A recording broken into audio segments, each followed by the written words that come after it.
Hello friends, स्वागत है आपके अपने चैनल जीएम स्टडिंग पर। आज की इस वीडियो में हम बात करने वाले हैं विकास के सिद्धांत का शैक्षिक महत्व क्या है। इसको जानने से पहले हम एक बार फिर से फटाफट विकास के सिद्धांत देख लेते हैं। निरंतरता का सिद्धांत, व्यक्तिगतता का सिद्धांत, परिमार्जितता का सिद्धांत, विकास क्रम का सिद्धांत, सामान्य से विशिष्ट की ओर का सिद्धांत, केंद्र से निकट दूरवर्ती का सिद्धांत आ जाएगा आपका, ठीक है।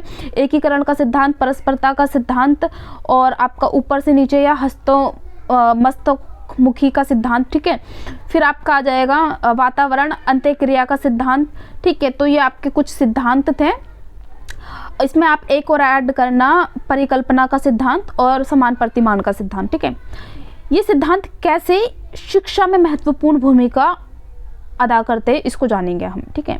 तो पहले आप क्या लिखेंगे इसमें कि चाहे माता पिता हो चाहे शिक्षक हो, सभी को इन सिद्धांतों का ज्ञान होना चाहिए। जब इन सिद्धांतों का ज्ञान हो जाता है तो ऐसे में माता पिता या शिक्षक बच्चे के विकास के लेवल को बढ़ा सकते हैं, क्योंकि उनमें समझ विकसित हो चुकी होती है कि बच्चा कहाँ पर विकास करेगा, बच्चे की क्या हॉबीज़ हैं, ठीक है।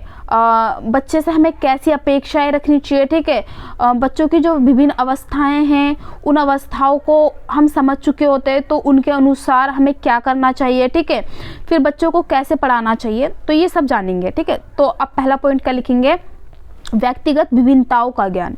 जब एक टीचर विकास के सिद्धांत को पढ़ लेता है तो उसको ये मालूम होता है कि हर बच्चे का विकास का लेवल जो है वो अलग होता है। एक क्लास है, उसमें कोई बच्चा बहुत ज़्यादा इंटेलिजेंट होता है तो वहीं पे किसी बच्चे को बहुत देर से समझ में आती है। तो ऐसे में ये नहीं है कि जो शिक्षक है पाठ्य सामग्री उस इंटेलिजेंट बच्चे के अनुसार बनाएगा, नहीं। शिक्षक को पूरी क्लास को साथ में लेकर चलना होगा, ठीक है। तो ये वहाँ पर अपनी भूमिका अदा करेगी। सेकंड आ जाएगा आपका आरेखीय विकास प्रतिमान। ये क्या बोलता है, जब एक शिक्षक इन सिद्धांतों की जानकारी ले लेता है तो उसको ये मालूम होता है कि कोई भी विकास समान रेखा के अनुसार नहीं चलती, वो हमेशा ऊपर से नीचे, नीचे से ऊपर ऐसे होती रहती है।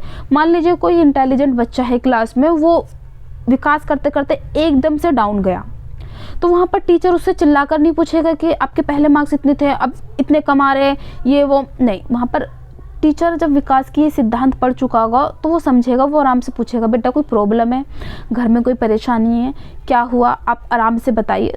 तो वो बच्चा उसको अपनी परेशानी बताएगा, देन टीचर उसको सॉल्व करने की कोशिश करेगा। थर्ड आ जाएगा यथार्थवादी अपेक्षा है। यथार्थवादी यानी रियल, ठीक है। जो शिक्षक है वो बच्चों से क्या करेगा, एक यथार्थ जो रियल है, जो दिख रहा है उसकी तरह ही अपेक्षा रखेगा। मान लीजिए कोई बच्चा है पढ़ने में बहुत कमज़ोर है, ठीक है। अब ऐसा तो नहीं है कि शिक्षक उस बच्चे से ये अपेक्षा रखेगा कि ये टॉप कर जाए क्लास में, नहीं। पढ़ाएगा उसको बेशक, लेकिन इतनी ऊंची अपेक्षाएं नहीं रखेगा कि बच्चा डिप्रेस्ड हो जाए, ठीक है, स्ट्रेस में चले जाए, नहीं। वहीं पे क्लास में जो टॉपर बच्चा है शिक्षक क्या कर सकता है, उसके साथ अपेक्षाएं ऊंची रख सकता है। इसमें एक और मैं पढ़ देती हूँ। विकास के सिद्धांत संबंधी ज्ञान से शिक्षक ये जान लेता है कि उसे बालक से कब, क्या तथा कैसी अपेक्षाएं करनी चाहिए। बालक से शिक्षण संबंधी अपेक्षाएं उसके मानसिक विकास, ग्रहणशीलता की कैसा वो ग्रहण कर रहा है तथा परिपक्वता के अनुसार होनी चाहिए कि बच्चा अभी कितना मैच्योर है, ठीक है। यदि अपेक्षाकृत उच्च अपेक्षाएं रखी जाए तो बालक का विकास अवरुद्ध हो सकता है।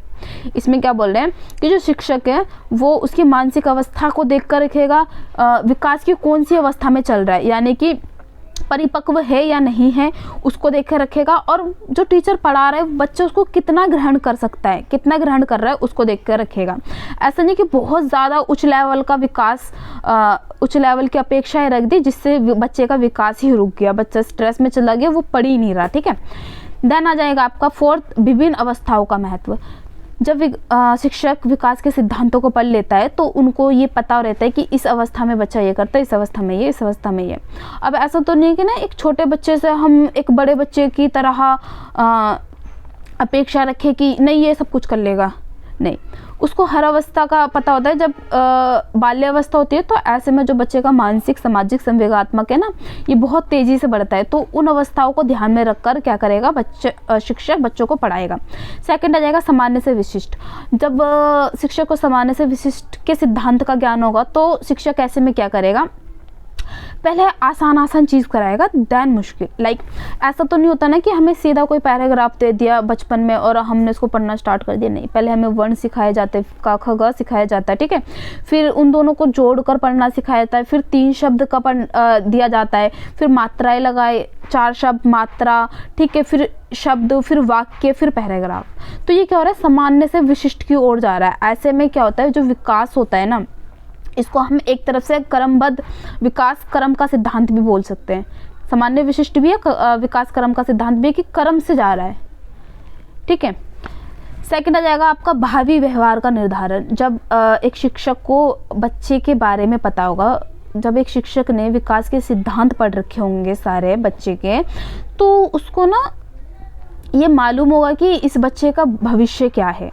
लाइक कोई बच्चा है, उसका पढ़ाई में इंटरेस्ट नहीं है लेकिन वो स्पोर्ट में बहुत अच्छा है, तो अब शिक्षक क्या करेगा, वहीं पे पढ़ाई करवाएगा लेकिन उतने ही लेवल की जितनी उसको आगे ज़रूरत हो, ठीक है। वो शिक्षक क्या करेगा, उसको स्पोर्ट्स में ढकेलेगा, स्पोर्ट्स में बनाओ अपना करियर, तो वो स्पोर्ट्स में अपना विकास कर सकता है, ठीक है। तो इसका जाएगा भावी व्यवहार का निर्धारण कि आगे जाके बच्चा किस चीज़ में विकास कर सकता है। पर्यटन के अवसर, इसको मैं पढ़ देती हूँ। हैविंग हर्ट्स द्वारा प्रत्येक अवस्था के लिए प्रतिपादित विकासात्मक कार्य शिक्षक को ये जानने में सहायता करते हैं कि किस अवस्था में बालक किन किन क्रियाओं को करने में सक्षम होते हैं, विकास की किस अवस्था में उनमें कौन कौन से परिवर्तन होते हैं तथा उन परिवर्तनों का शिक्षा में सही उपयोग किया जा सकता है। इसी जानकारी से अध्यापक आपको बालकों को सही शिक्षा प्रदान करके उनके विकास में सहायता करते हैं।